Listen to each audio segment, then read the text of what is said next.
Capítulo 4. Pelas terras de Vila Nova.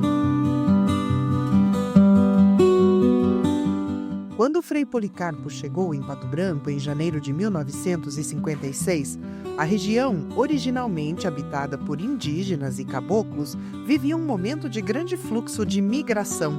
Pessoas que vinham principalmente do sul do país para se estabelecer no sudoeste do Paraná. Os colonizadores buscavam terras e melhores condições de vida para suas famílias. A maioria era descendente de italianos. Para entender melhor o contexto da chegada de Frei Policarpo na região, é preciso saber que, bem antes dele, missionários franciscanos já haviam deixado um legado da sua passagem por essas terras. E a importância dos frades pioneiros não se deu somente pelo suporte religioso ao povo. Eles também compartilharam educação, conhecimentos em áreas diversas e ainda fizeram registros históricos importantes daquele período. Os franciscanos foram os primeiros religiosos a desbravar o sudoeste do Paraná, antes ainda da fundação da Prelazia de Palmas em 1933. Se deslocavam a cavalo desde Blumenau, em Santa Catarina, passando por Palmas, no Paraná, e seguiam até as regiões de fronteira com a Argentina, em viagens que chegavam a durar um ano. Junto aos povos isolados, pregavam a fé cristã e, ao mesmo tempo, levavam conhecimento aos caboclos e indígenas que tinham crendices e costumes próprios. O choque cultural não foi empecilho para a perseverança dos frades na sua missão, conforme relatado no livro Presença Franciscana em Terras Brasileiras. Na página 108, o livro cita o seguinte: as visões de mundo entre os frades e os moradores da região eram bem diferentes. As diferentes culturas e etnias, em muitos momentos, serviam de obstáculos ao bom entendimento da fé. Isso era contornado pelo franciscano, o testemunho, o viver, o espírito de São Francisco de Assis, pois o outro era diferente, mas sempre um irmão. A fé própria de cada ser precisava ser respeitada. Ao pregar para outro ser, era necessário tratá-lo como um igual, respeitar as diferenças culturais e não apenas as diferenças religiosas. Os frades franciscanos ensinavam o povo a cuidar do corpo, a andar limpo, a cortar o cabelo, limpar as unhas. De início, trabalhavam as necessidades básicas humanas das pessoas para depois poderem trabalhar o espírito. Boquese conta que, seguindo o carisma franciscano, os frades também recomendavam aos moradores que nunca maltratassem os animais ou os deixassem passar fome ou sede. Ensinavam como suprir essas necessidades durante conversas ao redor do fogo. Nas rodas de chimarrão explicavam: Deus, quando pôs o homem no paraíso, era tudo limpo, cheio de flores e frutas seletas. Por isso, tratem vocês também de viverem limpos e fortes, num lar agradável. A sujeira externa é um dos símbolos do pecado, devastador da alma. Após a instalação dos franciscanos na região, a comunidade de Pato Branco, inicialmente chamada de Vila Nova de Clevelândia, pertenceu à paróquia do Senhor Bom Jesus de Palmas. A Vila Nova só passou a ter mais autonomia no contexto da Igreja Católica a partir de 1944, com a formação da paróquia São Pedro Apóstolo. O povoado de Vila Nova tornou-se Bom Retiro e, por fim, passou a chamar-se Pato Branco. O nome, segundo o pesquisador Citilo Voltolini, é oriundo do rio Pato Branco, que fica a uns 15 quilômetros do centro da cidade, perto do município vizinho de Mariópolis. Para Boquese, no contexto socioeconômico regional, a colônia de Bom Retiro, embrião da cidade de Pato Branco, já demonstrava importância regional desde os idos de 1920.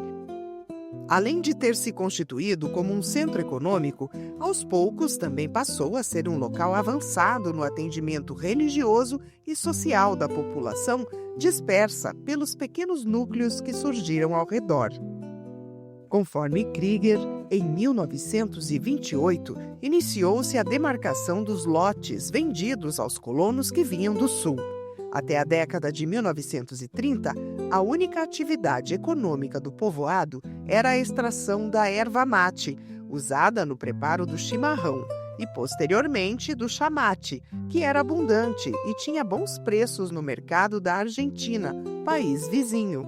A partir daí veio a agricultura e, na sequência, a criação de suínos e o extrativismo da madeira.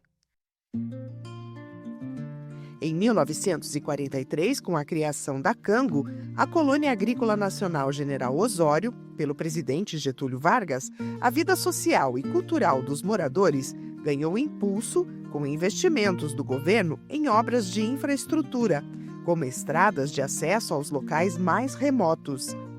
A Cango fazia parte de uma estratégia política do governo federal para incentivar a ocupação de terras em uma faixa próxima à região de fronteira com a Argentina. Consequentemente, muita gente foi atraída para a região. Já no início da década de 1950, segundo o professor Citilo Voltolini, Pato Branco fervilhava. Caminhões e caminhões de mudança chegando diariamente e a população aumentando a olhos vistos, com a soma de gaúchos, catarinenses, paranaenses de todo o centro-sul do estado. Em 1951, foi criado o município de Pato Branco. O território patobranquense incluía os atuais municípios de Itapejara do Oeste, Verê, Dois Vizinhos, Mariópolis, Bom Sucesso do Sul e parte de Renascença. Nessa época, o município se consolidava como centro comercial. As atividades econômicas giravam em torno de poucos estabelecimentos, as chamadas bodegas de secos e molhados. Era onde os agricultores vendiam seus produtos e compravam bens de consumo. A escolha de Pato Branco para a instalação dos frades menores teria sido um desejo do bispo diocesano Dom Carlos Eduardo Saboia Bandeira de Melo, segundo contou Frei Policarpo. A prelazia de Palmas expandiu a presença dos franciscanos em cidades estratégicas para atender ao povo das regiões mais afastadas. Frei Policarpo disse: foram surgindo os municípios e os padres foram aumentando também. Foi criada a paróquia de Pato Branco em 1944 e aí os franciscanos ficaram fixos aqui. Frei Corbiniano era o primeiro pároco. Ele visitava todo o sudoeste, até Santo Antônio, Barracão, Dois Vizinhos, tudo era visitado por ele. Depois foram aumentando os padres. Já em 1956, quando eu cheguei, tinha 3 padres aqui em Pato Branco, 2 em Francisco Beltrão e 1 em Chopinzinho. Estes lugares todos eram atendidos pelos franciscanos, contou Frei Policarpo. Frei Policarpo lembrou ainda da quantidade de capelas que eram atendidas pelos franciscanos da paróquia São Pedro Apóstolo. Ele falou: naquela época, em Pato Branco, nós tínhamos mais ou menos 53 capelas, até Vitorino, Rio Elias, Bom Sucesso do Sul e Itapejara do Oeste. Eu, Frei Inocêncio e Frei Honorato cuidávamos de umas 20 capelas cada um. Nos primeiros anos eu ia para as capelas a cavalo, contou. Quando Frei Policarpo Berri chegou em Pato Branco, a comunidade já havia construído a segunda capela da cidade.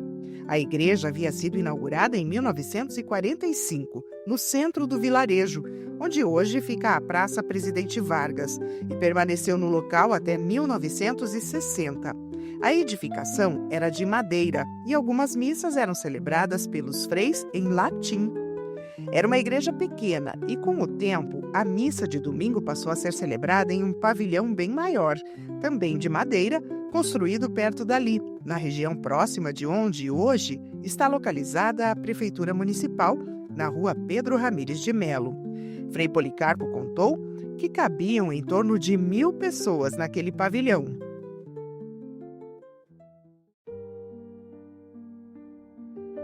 A primeira capela de Pato Branco havia sido construída em 1930, na esquina da Rua Tapir com a Avenida Tupi.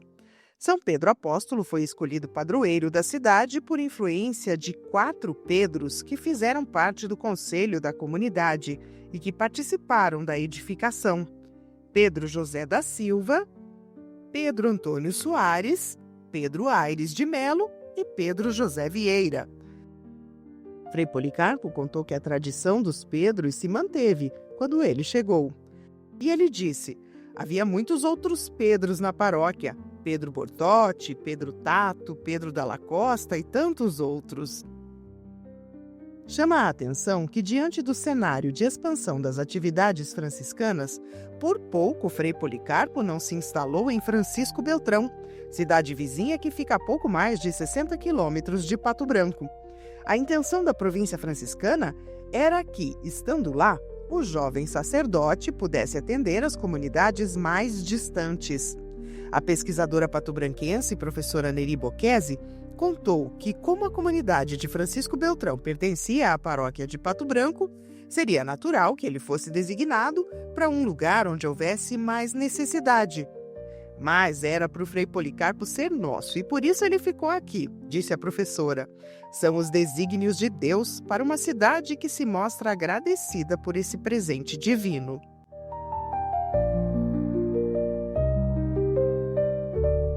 Em entrevista à revista Gente do Sul, em 1995, Frei Policarpo confirmou que realmente foi transferido de Niterói, no Rio de Janeiro, para Francisco Beltrão e explicou o motivo de não ter ficado por lá.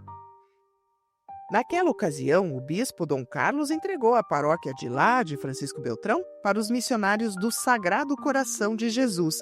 Então viemos para cá, em Pato Branco. Vim no lugar de Frei Deodato, contou Frei Policarpo. E acrescentou que foi o último franciscano a celebrar missa em Francisco Beltrão antes da mudança proposta pelo bispo diocesano. Certamente, Frei Policarpo ficou em Pato Branco porque tinha uma missão a cumprir no vilarejo de poucas casas e caminhos de terra entre os vastos pinheirais. E não demorou para o franciscano conquistar o afeto dos moradores, que desde cedo já o acolheram como patrimônio. Se alguém quisesse tirar ele da cidade, teria que lidar com a resistência da comunidade. A pesquisadora Neri Bocchesi lembrou que o carinho por Frei Policarpo tomou tamanha proporção que, na única vez que ele deixou a cidade, mesmo que temporariamente, provocou uma grande mobilização pela sua volta. E ela disse: Frei Policarpo foi pedido emprestado para ser padre no Rio de Janeiro por um tempo, mas o povo começou a sentir falta porque ele não voltava mais. E imediatamente a comunidade fez um abaixo-assinado e mandou para a província franciscana. Logo, o Frei foi mandado de volta para Pato Branco. Em meados dos anos 1950, a paróquia São Pedro Apóstolo era extensa e as estradas eram precárias. O município de Pato Branco tinha em torno de 4.000 habitantes, distribuídos entre a cidade e a zona rural. Os frades franciscanos atendiam a pelo menos 40 capelas. Para chegar às comunidades do interior, as distâncias eram grandes e percorridas muitas vezes em picadas no meio da mata, no lombo de mulas, como o próprio Frei Policarpo contou. Havia muita poeira no tempo de seca e muita lama quando chovia. Quando a gente ia visitar as capelas no interior, a cavalo, ficava com lama até a barriga. E muitas vezes a gente se perdia pelos caminhos. Mas as dificuldades e condições precárias de deslocamento não interferiram no propósito do franciscano em evangelizar e estimular o desenvolvimento das comunidades rurais. Atualmente, a paróquia São Pedro de Pato Branco é formada por 24 capelas, sendo 5 na cidade e as 19 restantes no interior do município. Moradores mais antigos das chamadas capelas do interior lembram bem da dedicação do Frei Policarpo em fazer com que construíssem seus espaços de oração e se organizassem em torno das atividades da igreja. O franciscano chegou à região justamente num tempo em que os imigrantes se organizavam em torno da formação dos núcleos rurais. A exemplo do que fizeram os primeiros imigrantes europeus quando chegaram às terras no Brasil, os moradores das comunidades rurais de Pato Branco também se esforçaram para logo edificar suas capelas e encontraram no franciscano Policarpo um grande incentivador.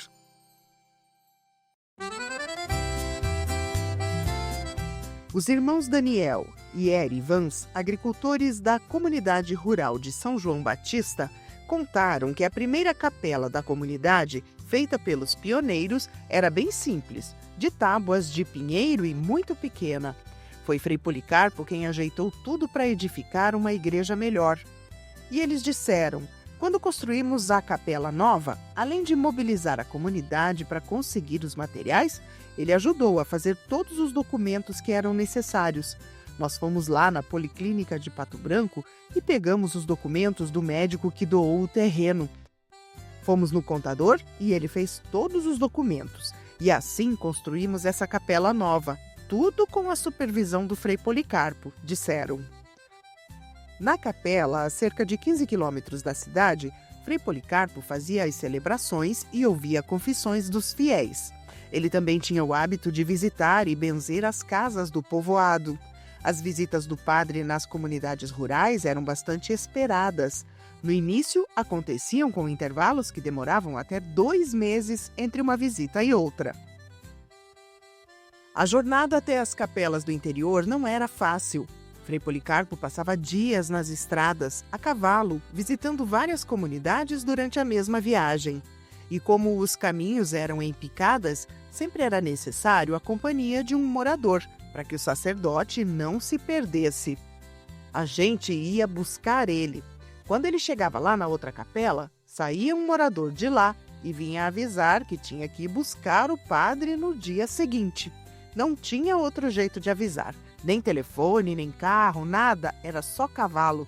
A gente encilhava bem um cavalo para o padre e levava junto. Ele vinha feliz da vida, contaram os irmãos Vans. Eu ia a cavalo e levava outro puxado para ele. Era chuva, era sol, era sofrido, mas ele não reclamava. Ele tinha uma capa, vestia aquela capa e vinha bem feliz.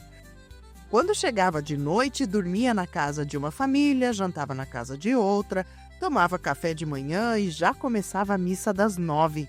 Naquele tempo era missa só de manhã aqui na capela. Frei Policarpo contou em entrevista à revista Gente do Sul que as visitas às comunidades rurais foram realizadas a cavalo durante muitos anos, mas com o tempo passaram a ser feitas de carro. Foi o que originou uma das histórias mais conhecidas e engraçadas do franciscano, o episódio do jipe. E ele contou: a gente tinha uma região bastante grande para visitar. Nos 5 primeiros anos, eu fui a cavalo. Depois, devagarito, fomos motorizando. Nós tínhamos um jipe. Só que uma vez eu quase caí de uma ponte dirigindo. E aí o Frei Gonçalo não quis mais que eu guiasse o carro. Ficou com medo que eu batesse de novo. Daí para diante, eu ia com alguém, ou de táxi, ou a capela buscava. Nunca mais dirigi, não senti falta. A gente se acostumou assim, né? Contou Frei Policarpo. O episódio do jipe rendeu muitos boatos, como contou o Frei Policarpo. Tem várias histórias que o povo conta. Uma vez, no dia 1º de maio de 1960, foi inaugurada a paróquia de Vitorino. E eu fui antes do bispo para avisar o povo que o bispo já estava chegando. Quando eu cheguei no Rio Caçador, tinha uma ponte e um pinheiro bem perto. E aí, os Calef fizeram sinal para mim. Eu não sabia se estavam pedindo carona ou era só acenando. Então eu fiquei olhando para eles, me distraí e bati no pinheiro. Empurrei quase 1 metro para frente o pinheiro com o carro. E depois disso, o pessoal começou a inventar historietas. Teve um que disse que eu me perdi na direção porque vi uma moça muito bonita. Contou em gargalhadas. As viagens na companhia do Frei Policarpo sempre renderam boas histórias. Alguns contam que, no começo, era preciso ter paciência nos trajetos feitos a cavalo. Contrariando a fama de apressado em algumas situações, Frei Policarpo era calmo e cuidadoso com os animais. E os moradores contaram. Ele vinha bem devagarinho para não judiar do cavalo. Chegava a uma certa altura da estrada e ainda parava para dar comida para o animal. E a gente queria apurar porque já estava escurecendo e ele, com pena do cavalo, dizia para deixar o bicho comer um pouquinho. Vinha só no passinho na estrada. Disseram os moradores que lembram da convivência com o franciscano com muito carinho. E eles completaram: casamentos da nossa família? Foi só o Frei Policarpo que fez. A gratidão da comunidade de São João Batista também era compartilhada pela moradora Mariciana do Amor Divino, uma das primeiras a chegar na comunidade de São Miguel Cachoeirinha. Ela se mudou para o lugar com o marido em 1960. O casal teve 8 filhos. Natural do Rio Grande do Sul, Dona Mariciana era enfermeira e nutria um carinho especial por Frei Policarpo. Ela nasceu exatamente no mesmo dia que o franciscano, 13 de julho de 1924. A experiência como enfermeira no Rio Grande do Sul, aliado aos conhecimentos em plantas medicinais, remédios naturais e orações, fizeram de Dona Mariciana uma benzedeira bastante procurada pela comunidade. Moradores com problemas de saúde e sem condições de chegar até a cidade para atendimento médico recorriam a ela para cuidar, principalmente das crianças. A benzedeira contou que Frei Policarpo foi um amigo com quem aprendeu muito e ainda com quem compartilhava o carinho e o cuidado com as crianças. Ela disse: aqui na Cachoeirinha ele abençoava todo mundo direto. A mulherada chegava perto com as crianças e o Policarpo já dava a bênção. Não precisava nem pedir. Dona Mariciana fez questão de dizer que o franciscano jamais questionou os métodos que ela usava para ajudar. Sabia respeitar o dom que ela tinha de aliviar o sofrimento das pessoas através das suas orações e ervas medicinais. Ela disse: ele era um homem sorridente, sempre alegre. Ele incentivava as pessoas, tinha um bom viver, aceitava as pessoas como elas eram e não como a gente quer que sejam, contou. Lembrou ainda que Frei Policarpo sempre pedia para ela usar o dom que havia recebido para ajudar os pobres, porque as condições de vida longe da cidade eram muito precárias. Outra comunidade rural onde a atuação do Frei Policarpo foi determinante para o desenvolvimento foi a de Independência, uma das primeiras a se formarem no município. Localizada a cerca de 10 quilômetros da cidade, exibe até hoje o nome do franciscano no pavilhão comunitário, como forma de gratidão. Foi uma homenagem feita pelos moradores a Frei Policarpo ainda em vida. De família de pioneiros, a moradora Gema Zoletti contou que Frei Policarpo sempre esteve presente na comunidade de Independência, fosse nas funções de sacerdote ou incentivando o desenvolvimento e a fé do povo. Homenagear o franciscano em vida com o nome do pavilhão comunitário teria sido uma sugestão do pai dela, Adolfo Domingos Zoletti, que na época era presidente do conselho da igreja. Foi uma homenagem por tudo o que ele fez por nós, contou. Gema Zoletti frisou que a ligação do sacerdote com as famílias era tamanha que em todas as missas de corpo presente queriam a presença dele. Assim que falecia alguém, as pessoas já falavam para buscar o Frei Policarpo, porque foi ele que fez os batizados na família do falecido, foi ele que fez a primeira comunhão, o casamento, foi ele que fez tudo. Então tinha que ser o Frei Policarpo, lembrou. Também foi assim quando o pai da Gema faleceu, como contou a mãe dela, Dona Catarina Zoletti. A última missa do meu véio, ele rezou em cima da cama. Ele veio aqui visitar meu marido, que estava muito doente. Ele sempre visitava os doentes. Daí ele botou todas as coisas que precisava para rezar a missa em cima da cama e rezou lá, no quarto onde ele estava. Foi a última missa. Frei Policarpo estava sempre pronto quando a gente pedia, contou emocionada. Entre as histórias contadas por moradores, sempre surgem as dos sacramentos da igreja, para os quais o sacerdote dava atenção especial. São incontáveis as pessoas que foram abençoadas por Frei Policarpo nestas ocasiões. Se a gente levava para ele uma criança para batizar, ele não queria nem saber se era de pais casados ou solteiros. Na época, a igreja era mais rígida com essas coisas. Mas ele primeiro batizava e depois arrumava as coisas que precisava para resolver a situação dos pais. Ele não pedia nada, batizava, contou o agricultor Hermínio Zoletti. Numa das visitas de rotina aos hospitais, Frei Policarpo teria encontrado a neta de Dona Catarina Zoletti, que havia nascido doente e estava na UTI. Quando ele chegou lá no Hospital São Lucas e viu a gente, já quis batizar ela. Ele estava sempre pronto, achava que se a criança estivesse batizada, estava salva, lembrou. O senhor Hermínio Zoletti também lembrava com carinho das ações de Frei Policarpo na comunidade. Contou que o sacerdote percorria todas as casas pelo menos uma vez por ano para benzer. E ele disse: quando construímos essa última capela, eu estava na diretoria. Construímos a capela nova e o pavilhão, que tem o nome dele.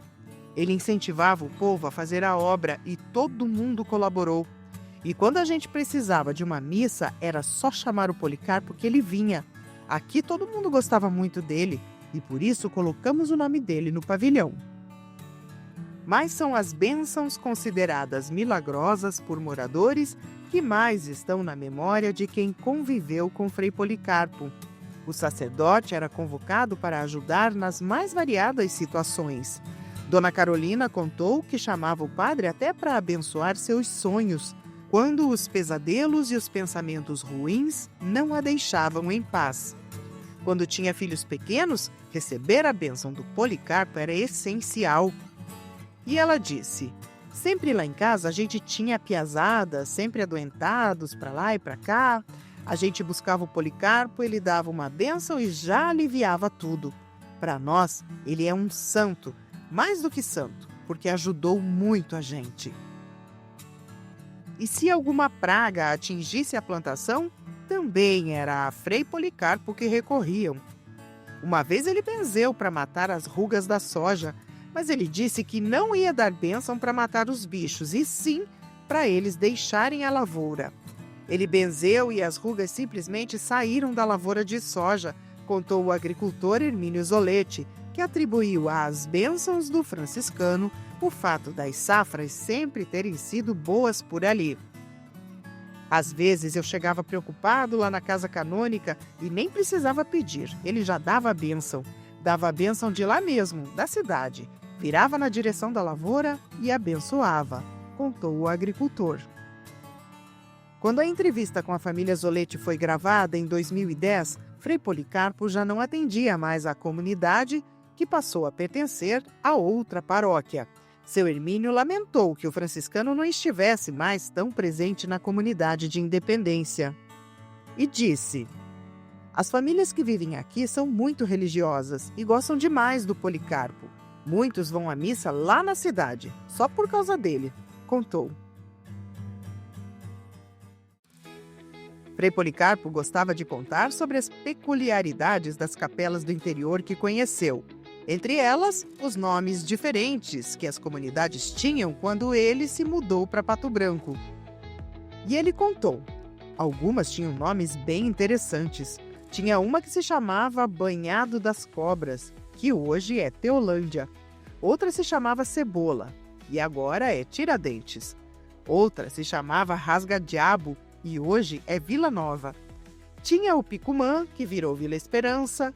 Uma outra era Alto Baixeiro e Baixeiro, onde morava um casal que se chamava Adão e Eva. O prefeito Graef, uma vez, disse que o lugar onde morava Adão e Eva tinha que se chamar Paraíso. E virou Alto Paraíso.